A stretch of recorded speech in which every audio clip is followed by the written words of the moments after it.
Welcome everyone to today's Win-Loss Wednesday. This is the first in our series. We're very excited to have everyone join and talk about all things win-loss. So just a few housekeeping items before we kick things off and start talking win-loss. This session today will be recorded.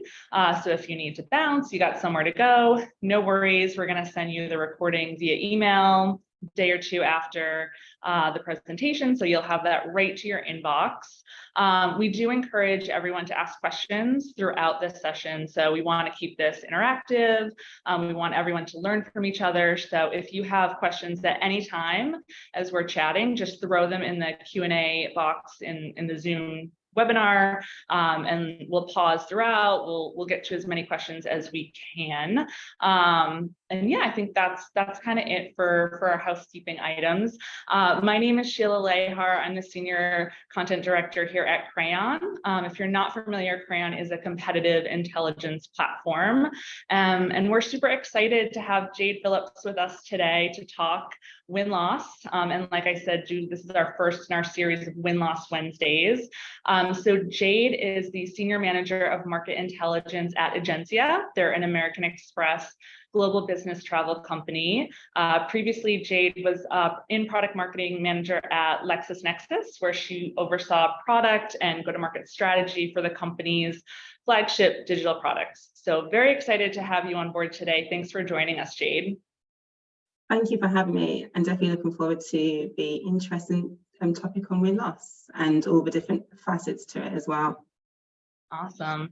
So before we jump into the content itself, we wanted to get a sense of where our audience is at in terms of your own win-loss program. So we're throwing a poll up here to start to kick us off. So we're asking, what stage are you currently at when it comes to your win-loss program? So 3 options here. We don't have a formal program yet, but it's on the agenda, so it's something that you're thinking about.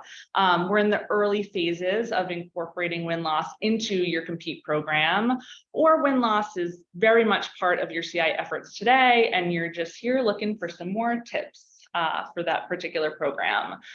So we'll let people fill out that poll, and then let's see the results. Let's see where people are at. All right. Oh, pretty even split across the board. So that's great to know. We'll have a little bit for everybody today. At 30%, not having the program yet, but thinking about it, for about 40% in the early phases, and another 30% you're already doing this, but you're just looking for some more best practices. And so we'll get into that right now. So thanks everybody for taking that quick poll. All right, let's jump in. Let's jump into the content. So first question for you, Jayde. Win-loss is often gets off to a rocky start due to bad data hygiene. This is something probably many companies are familiar with. I know you spent some significant time understanding the data and how it's used for win-loss. Specifically, you've had projects where you've had to help improve data collection, data quality for your win-loss program. So can you talk us through what that looks like, particularly like who's involved in that project, and just some of the steps that you've taken to get to a better place data-wise for your win-loss program? Yeah, sure. So the foundation of any win-loss program involves relies on good data entry. So the initial stage of your win-loss program should involve data hygiene and making sure that you have good data. And I say it should be the first or the start of your program, because good data ensures that you have, or that your insights are reliable. It also helps you to accurately pinpoint any areas of improvements connected to your product, your platform, and even your marketing approach and sales strategy as well. And lastly, and I think more importantly, it ensures the credibility and trust among your stakeholders and your executive leadership team. And you definitely want to have their trust and their credibility if you want to have any influence in strategic decision making or be involved in any big initiatives for your company and how they're actioned and prioritized as well. So that's the kind of bedrock of why data hygiene is important. In terms of who should be involved, this will depend on the nature of your business, but it's definitely not a one-man band for CI or product marketing. It should be a collaborative approach or effort between yourselves, your CRM team, and then yourself in CI or product marketing. And every stakeholder plays an important role in ensuring the quality of data. To give an example, for your sales team, they're the first point of contact for data entry. So their responsibility should be capturing accurate and also comprehensive information about your customers.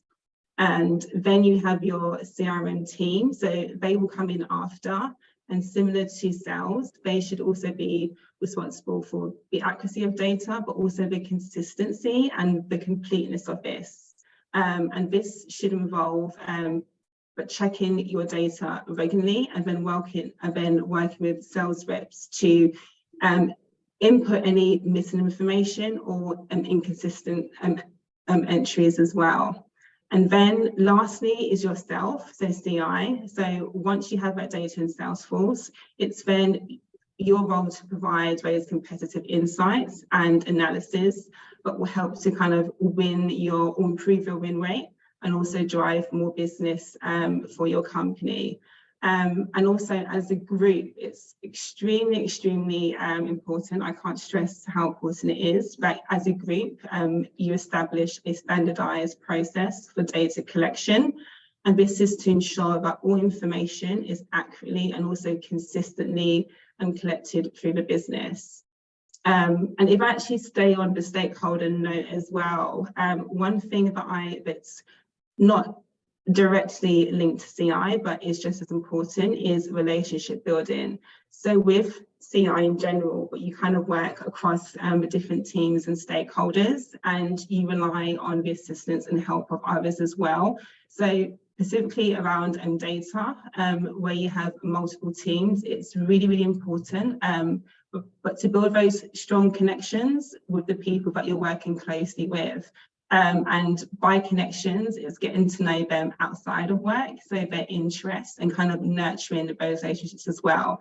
So, for example, if you jump on a call, rather than starting with the agenda for the call, simple questions of how was your weekend? If you know that they like a team and their team played over the weekend, if they won, that is anyway, bring it up in the conversation and kind of start interest around that. But I think building relationships is something that's not promoted a lot in CI, but it's crucial to anything that you do, simply because we do rely on multiple people to help achieve our goals as well. So yeah. Yeah, that's a really great point that you're bringing up, is just before you do anything with win-loss program or just CI in general, building those relationships is going to be really critical, because you're relying on different teams to help you, and you're relying on them to make sure the data is consistent, make sure they're following the process. But if you don't have that as a baseline relationship built, it's going to be more challenging. Yeah. And also, if you include them in your decision making or thought process, so kind of lean on them for their expertise, their advice, their recommendations as well, is also a good way to get their buy-in and their endorsement as well of what you're trying to achieve, and making sure that your insights are kind of driven up the chain and to the executive team as well. So yeah, definitely important and building relationships. Yeah, no, on like a tactical level, before you, let's say, kick off win-loss at a company, are you gathering everybody together? Like, how are you structuring that to show, this is what I'm going to need from you, this is how important this is, because this is what we're trying to achieve? Like, how are you sort of tactically, sort of getting those key folks involved from a data hygiene perspective? Sure. So my recommendation, and kind of based on the current climate that we're in, I recommend Zoom. So a lot of people obviously work from home, are not in the office or global. So what you want to do is have regular meetings, and in terms of a cadence, it all depends on your win-loss and your company structure. So it'd be like bi-weekly meetings or monthly meetings. But what you need to make sure that you do is that when you implement your win-loss program, before you even start to put things in place, is that you have that initial kind of kickoff, that introduction meeting, where you get those key people in the room or into Zoom, for example, and bounce off on ideas and brainstorm ideas and understand what currently is and not working, because every team has a different view and standpoint of things as well. So if your CRM person is more close to the data, so they're able to give insights around what's currently happening around data collection and quality. Your sales folks obviously are the ones connected to customers. So if you have a kind of key sales champs, for example, in those calls as well, leaning on their feedback and advice. But you should have like a introduction / and brainstorming session and collect all that feedback, and then kind of go away and start to build your strategy. But while you build your strategy, it's working closely with those guys and sharing again for feedback and stuff. And it seems like quite a long task, but I recommend it if you want to get buy-in from those around you.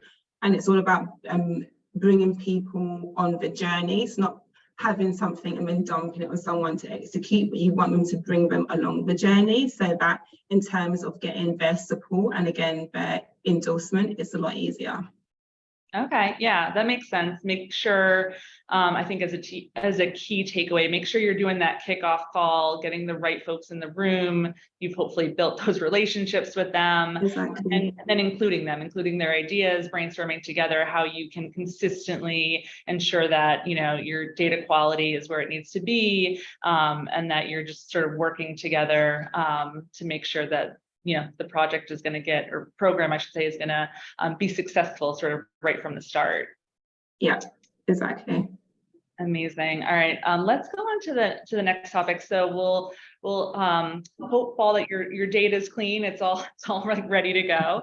And then you're going to start to think about interviews, and specifically who you want to interview. You're obviously going to want to talk to companies that recently purchased or didn't purchase a company's product. I know customers are also great, you know, folks to be interviewing. Sometimes companies forget that you can include customers as well for your win-loss. Let me ask you, Jayde, in your experience at Egencia, at previous companies, for when you're running these win-loss programs, how are you qualifying like who to include to interview for win-loss? And then also, how do you go about getting those companies to participate? Yeah, sure. So your interviewee selection should be aligned to your strategic and your commercial goals. So you should be prioritizing interviews with prospects that will provide the information and insight to help you win those goals. And by that, I mean, for example, if one of your goals is to increase your win rate against your top 3 competitors, then you should be prioritizing interviews that will provide the interviews where you have knowingly competed against those competitors, so that you can get those insights. And another example is if you have a company goal of expanding your footprint in a new region, for example, or industry and segment, then again, prioritize interviews where you have won or lost deals in those markets. So essentially, you should be like aligning all your interviewee selections with your strategic goals, and that will really ensure that your interviews are meaningful and targeted, and it will also help you again to get those insights you need, but to put a robust plan together to achieve those strategic goals that you've set for the year as well. In terms of cadence, I strongly recommend conducting up to 6 win-loss interviews per quarter, but this will definitely depend on your capacity as well. But 6 is a really a really good sample size for a diverse range of insights and feedbacks, and it also allows you to identify any trends and patterns on why you win and also why you lose as well. And I also say quarter and ideally no less, simply because you want to also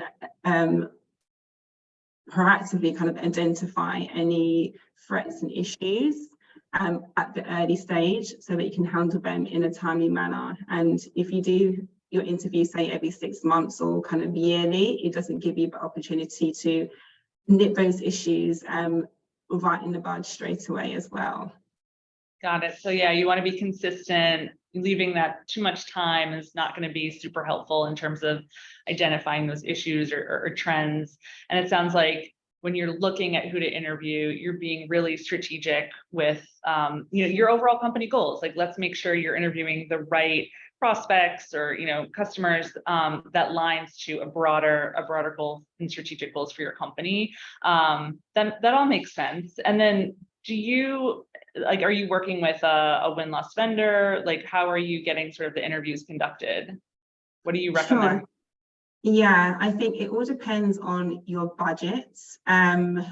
So in the past, I've worked with vendors to conduct the interviews. So I would work with our CRM person or lead on selecting those interviewees and then working with the vendor on our list of questions and how we kind of introduce ourselves to them.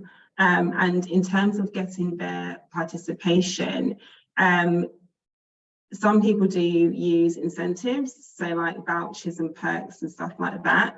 I find if you position the interview as an opportunity for the customer or prospect to share their feedback, to have their voice, their contribution on how we should shape our product moving forward, you're more likely to get their input and their participation straight away as well. And I make sure that I do the introduction, so I will introduce myself to the client and the vendor rather than the vendor kind of sending out a cold call email or call and but trying to convert them that way. But yeah, so that's how we do it, and that's been quite successful for us, and we haven't had to use any incentives or perks to get people to participate. Okay, yeah, that sounds helpful. Just making sure that folks know this is going to be helpful for the future of the product, and ensuring some of that messaging is captured as you're asking them to participate. Sounds like that's working well for you here and at other companies as well. Yeah, exactly. Yeah. Awesome. Well, let me pause for a minute. Do we have any questions, Connor? Connor's on our content team at Crayon. He's looking through some of the questions that folks are asking. We do have a great question from Maggie, but it's on the hygiene topic, and I'd love for us to stay on interviews for now. So Maggie, I think we can come back to your question later when we sort of gone through everything else. In terms of interviews, I'm curious, Jayde, is there a rule of thumb if you're shooting to have 6 interviews in a quarter? Is there a rule of thumb in terms of how many people you'd have to reach out to? Like, can you expect a 20% response rate? Do you have any thoughts there? Yeah, it's really hard to engage the ratio. It's kind of a test, but working with vendors on this, they normally recommend up to 100 recommendations, or like a list of 100 participants. And then from that, you're likely to then trickle it down to about 6, sometimes even more, and depending on how responsive they are. But a good kind of data size of 100 is what they kind of recommend and has kind of worked for us. So from that 100, we tend to get around, yeah, between kind of 5 and 10 people sort of interested in participating. So start big. Start big. Yeah, exactly. You have a really good list going in. That's good advice. Yeah. I'm also curious, for folks who may not be able to work with a vendor at the moment and they have to do interviews themselves, do you have a recommendation in terms of how long they speak with the buyer for? Do you recommend 30 minutes, an hour? Is there a sweet spot there? Yeah, so everyone's busy, and you're taking time out of their hands as well. So I recommend no more than 45 minutes and having probably 6 to 8 key questions that they can answer as well. And being also adaptable, to find times that suit them. So be it their lunchtime, mornings, or kind of after in the evenings and stuff, but it's finding the spot where they're most comfortable and where but you're not taking too much time from their kind of working day as well. Yeah, so 45 minutes, no more than 8 questions top. And if you are kind of but conducting the interviews yourself, there's so many tools that you can use but to help you so that it's not such a manual process. So things like Zoom and having things recorded and being able to download a script as well so that you can kind of copy and paste interesting points that are made into like your working document is really, really key. And I know there's other tools, like free tools that you can download that will help to track kind of notes and meetings and make it a lot more easy to kind of digest the information. So you not have to do shorthand and scribble across the page, for example, but you have a dictation and kind of text it there for you as well. Yeah, automate what you can, try and make your life a little easier if you're going this route without a vendor potentially.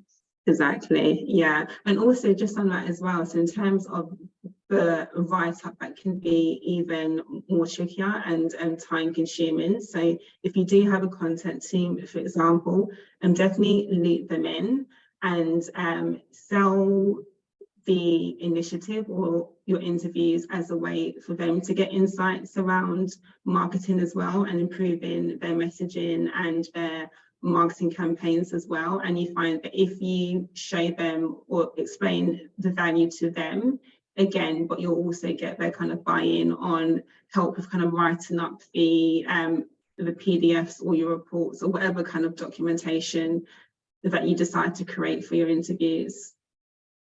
It's a great point. Yeah, getting your marketing team, especially content. I mean, we're in content, so yeah, these are you're getting really good details in these interviews, and other teams can be looking at them before you've even done sort of like the analysis piece, just even the transcripts. Yeah, that's really helpful. Any other questions, Connor, before we go on? Yeah, we have a couple of goings have come in. The one that's most on topic here is from an anonymous attendee. They asked, do you have hard metrics in your interview, or is the feedback all qualitative? So, for example, will you ask the customer to rate certain things on a scale from 1 to 5 or 1 to 10, or is it all purely like open-ended qualitative kind of questions? Any thoughts there, Jayde? It's again, this will depend on the context of your business and how it's structured. But I am sort of personally and based on experience, it's better to have open-ended questions because that will provide the deep analysis and understanding of how the customer experience was for them.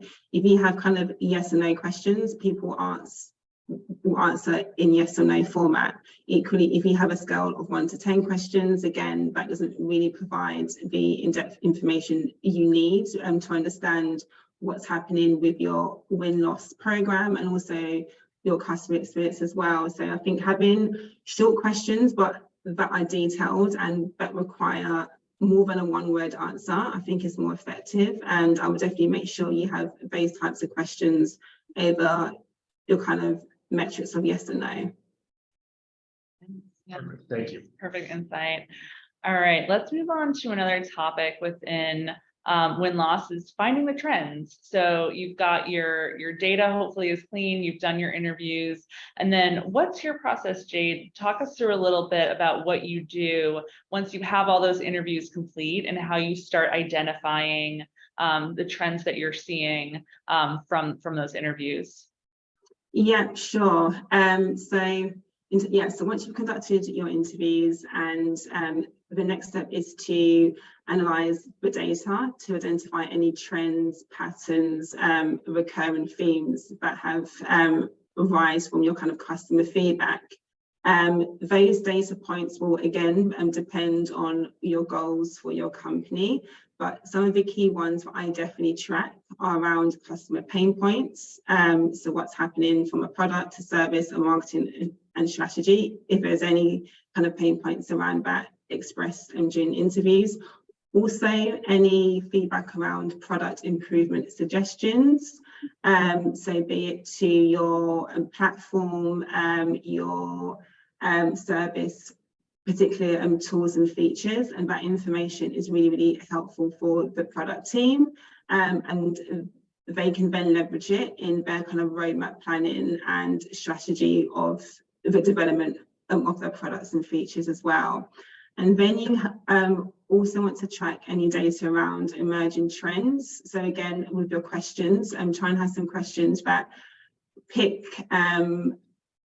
at the needs of your market, so understanding what the needs are and also what the future needs are. And by having particularly future needs or understanding what those future needs are, that will help you to stay competitive and also give you that competitive edge as well. So any information around that is really, really useful, and you should be feeding it back to your product team. And then next, any success stories as well. So any positive feedback about your customer experience, your marketing, your actual platform tool as well. And those insights, the marketing team can again leverage in their messaging and in their marketing campaigns to better resonate with audiences as well. Other metrics or stats, would be dynamic or demographic insights, for example, are really crucial. But essentially, you want information that will help you to inform your strategic decision making, improve your customer experience, and also help you to drive more sales and revenue for your business. So any insights that are aligned to those three are what you should be tracking. But again, it will also depend, but the types of the data points that you want to track will depend on your specific industry and the nature of your business as well. Got it. Yeah. So having those goals again is really important strategically, knowing what you're trying to find out, how it rolls up to, the bigger, broader goals, and then looking through the trends to see where they sort of align, and talking to those different teams, which kind of leads me to the next section is just when you're sharing results, I would love to dig in here and get kind of tactical related to the program that you're running. You've got the findings, you've gone through some of the trends, and so you're identifying things in products, some of the customer pain points. How are you going about packaging that up and delivering those insights to the different teams, whether that was at Egencia or LexisNexis? How did you go about doing that? Anything you can share there in terms of like your process, your cadence, the different teams you were speaking to? I think that would be helpful. Yeah, no, definitely. And actually, just before I answer this question, linking back to your previous question, there's a point that I missed, which is really important. So in terms of identifying those trends and patterns, you also want to be making key recommendations and action points as well. And I say this because in the CI, you're there to influence your company's goals and the direction of the company. So your executive team will look for you for ways on how to improve, how to drive more revenue, how to drive more growth for the business as well. So once you analyze your data, it's about identifying opportunities, any threats, any strengths and weaknesses that need to be kind of highlighted and brought to attention as well. So when you have your insights, make sure that you have recommendations at the back of it. And I suggest no more than about 3 key recommendations that you want people to kind of take away and consider when it comes to kind of future decision making. And that can be recommendations around opportunities. So through your interviews, you might spot any opportunities that, for example, any tools and features that no other competitor has that you don't have, but something that you should include in your roadmap to make your tool more sticky and more competitive as well. So make sure you do add your recommendations at the back of the insights as well, because CI, I think we're in a unique position where we have that influence and we have that direct link to the executive team as well. But So going back to your question just now in terms of how you share that information. So once you've done your interviews, once you've written your analysis, added your recommendations, the next step is to then share your findings and your reports with your key decision makers or stakeholders across the business. And these will kind of vary dependent on the nature of your business, but my kind of influence or decision-making group normally includes the product and tech leadership team. So they will use our reports for understanding kind of product feedback, but to gain insights around customer needs, for example, areas of improvements or innovations, and also guidance on their strategy and how they move forward with enhancing their product or introducing new ones. For the commercial leadership team, they are obviously focused on increasing their win rate. So they will look for insights around the customer experience and buying trends. So, for example, buying behaviours, motivations for buy-in, and also any weaknesses and strengths that were identified about competitors that they can also leverage in their sales calls as well. When you've got marketing, so they should definitely be part of your group, and their interest is around generating and converting leads. So they should leverage insights around your market trends. So, for example, behavior patterns or preferences, which again, they should be using to tailor their messaging and campaigns to better resonate with the audience. And then you have your exec leadership team, so those that sit at the top, and they will want your insights from a very high level perspective to understand what are the market dynamics and customer needs, which they can then use to inform their strategic decision making moving forward, and also prioritize initiatives for the company. And I think also as well to align their business goals with customer needs, and obviously customers at the forefront of everything. So you want to make sure that your company goals are actually aligned to the needs of the market as well. So that's why they would use it. In terms of how you deliver it, so that's a kind of twofold. So for your leadership team and your exec leadership team, I recommend having an interactive kind of deep dive session with them, where you split the data kind of into kind of teams. So data that will benefit products you kind of have on one slide, for example, data that's more aligned to the commercial team and another side. But it's good to have everyone in the room of all those teams so that they can feed off each other and bounce ideas and kind of have that kind of open and general discussion as well. So that's at your exec level. But you also want to be sharing your insights with what I call your soldiers, so those on the ground actually doing the work. So, for example, your sales reps, your SDRs, your marketing managers as well. And I think those sessions should be more interactive rather than kind of report focused. So, for example, with commercial, like I said earlier, their goal is to increase their win rate. So, and if they have a top competitor that they're trying to increase their win rate of, then having a training session or like a learning session on that competitor, where you can explain or give some kind of a background or context around that competitor, and also feeding your win-loss analysis and what they should be saying. So, for example, what their weaknesses are or what their strengths are, what your advantages are over them, and having that kind of more kind of tactical insight of how to beat them as well. But then also, if you have sales reps that have won deals against their competitors, have like a peer-to-peer kind of Q&A session as well. So in addition to the learning, but you're also inviting folks in that have success stories against these competitors and kind of bouncing ideas off of them as well. But it should be definitely more tactical, and at that level you should be providing advice and tips on how to kind of use that data and leverage it in their day-to-day roles. Got it. So a lot to kind of unpack here in terms of once you've got those insights. So it sounds like you're sort of dividing the presentations into two kind of distinct areas. One is obviously for the higher level exec audience, and you're going through, you're showing them the insights, and then also providing maybe like 2 or 3 key recommendations based on what you're seeing.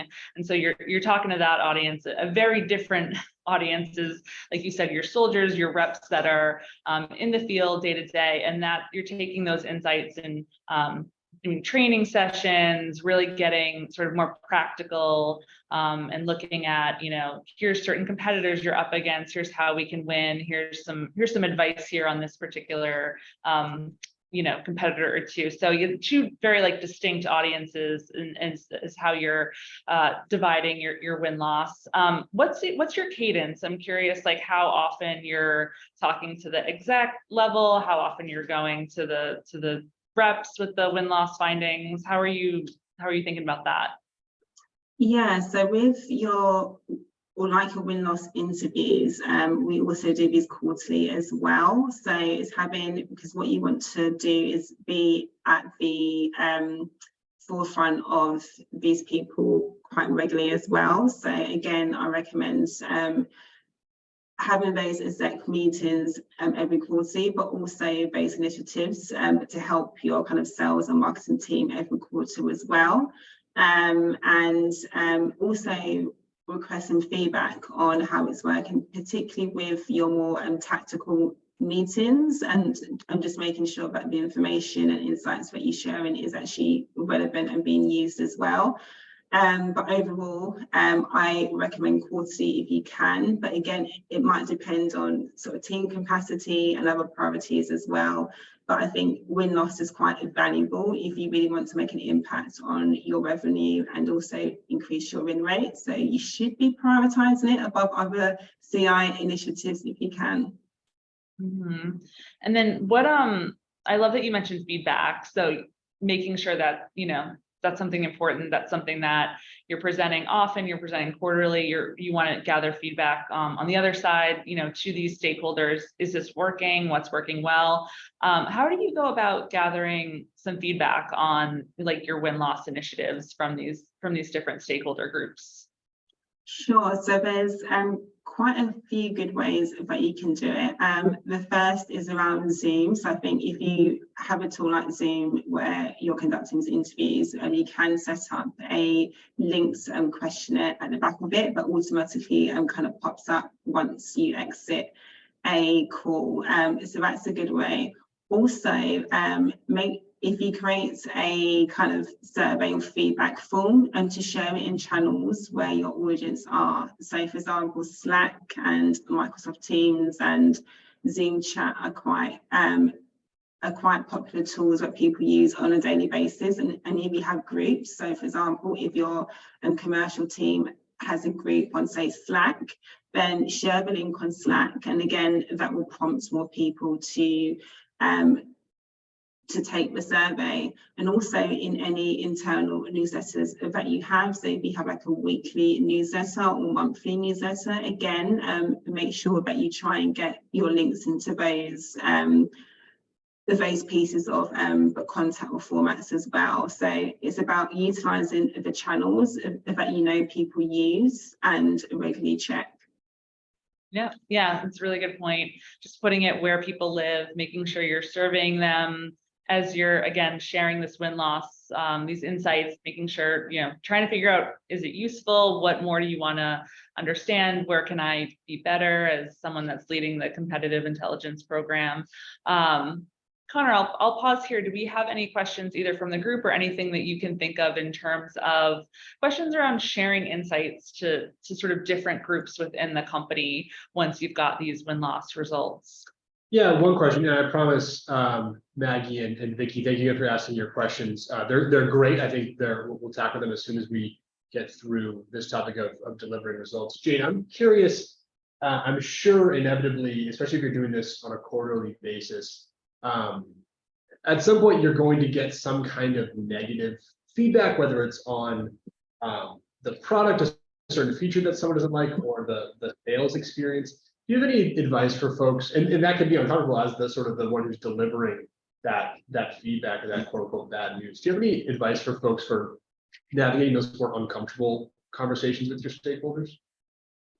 Yeah, I think first of all, transparency is key. So if you do receive negative feedback, I don't think you should hide it. I think you should definitely raise it and kind of share those insights, because your aim is to improve or turn your weaknesses into strengths. And you can only do that by being transparent with the data and kind of highlighting any areas of weakness, be it with your product, your marketing approach, or your sales strategy as well.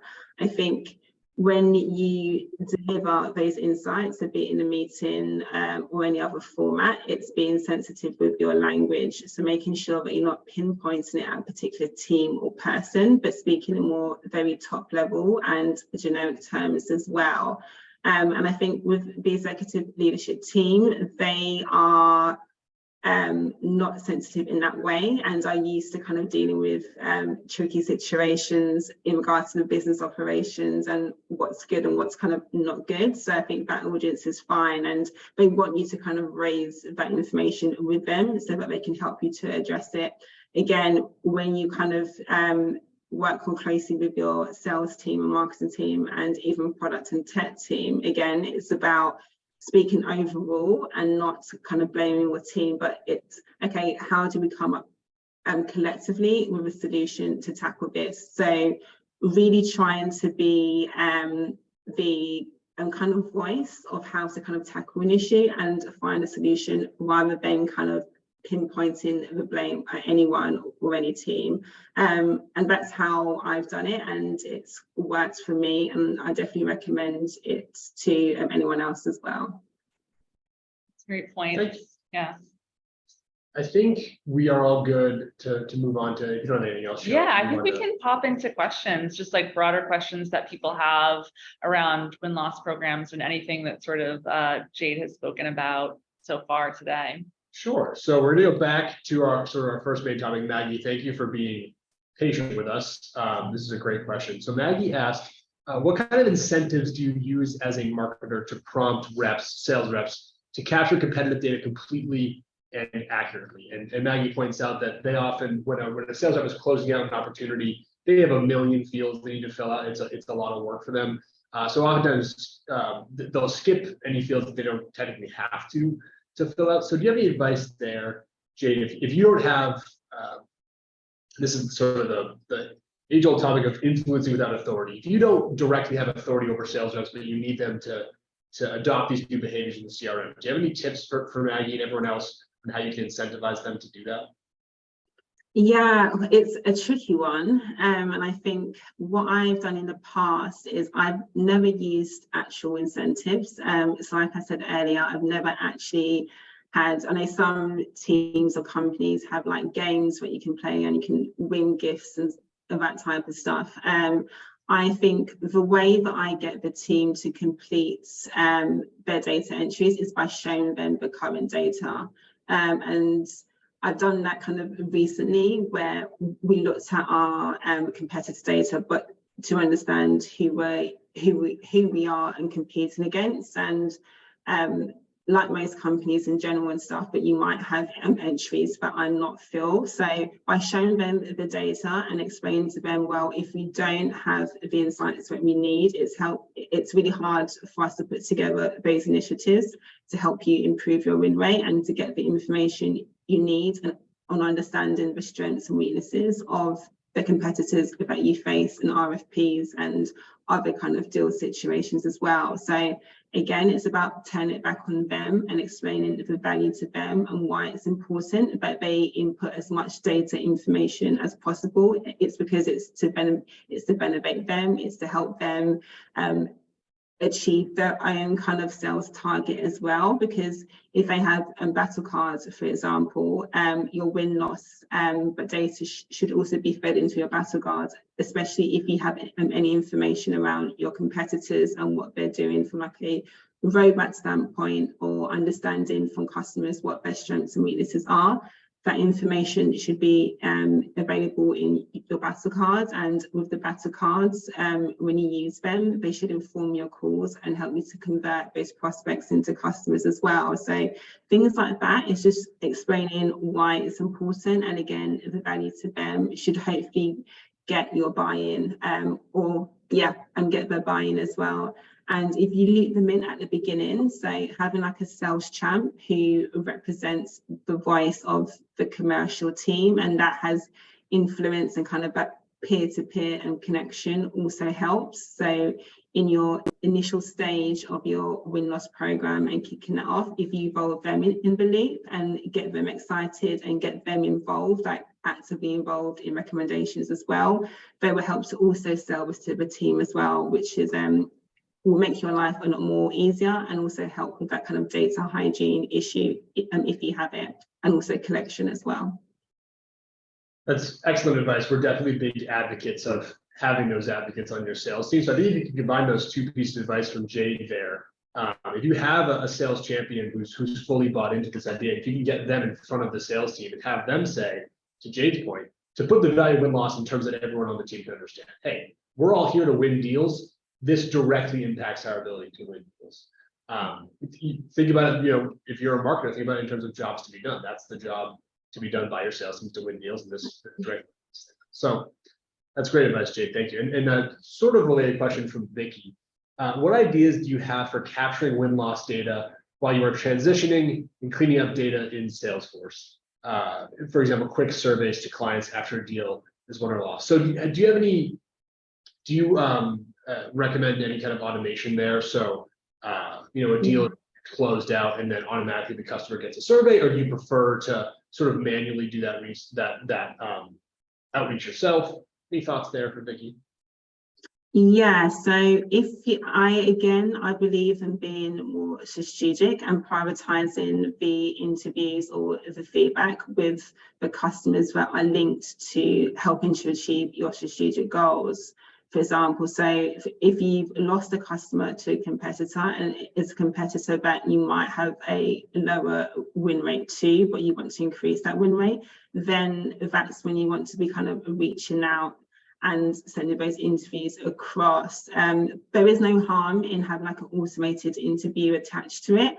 But in terms of like your data, in terms of your analysis, and then adding your recommendations at the back of it, it makes more sense to align it to those objectives, so that you then have the information you need, but to kind of put your plans in place to achieve those goals. I hope I'm making sense. But yes, you want to be more strategic and understand in who you target for customers. And I think your question also mentioned around data collection moving forward. And I think if you have a CRM system like Salesforce or any other tool, there's automated tools and features on there that should allow you to capture data more accurately as well.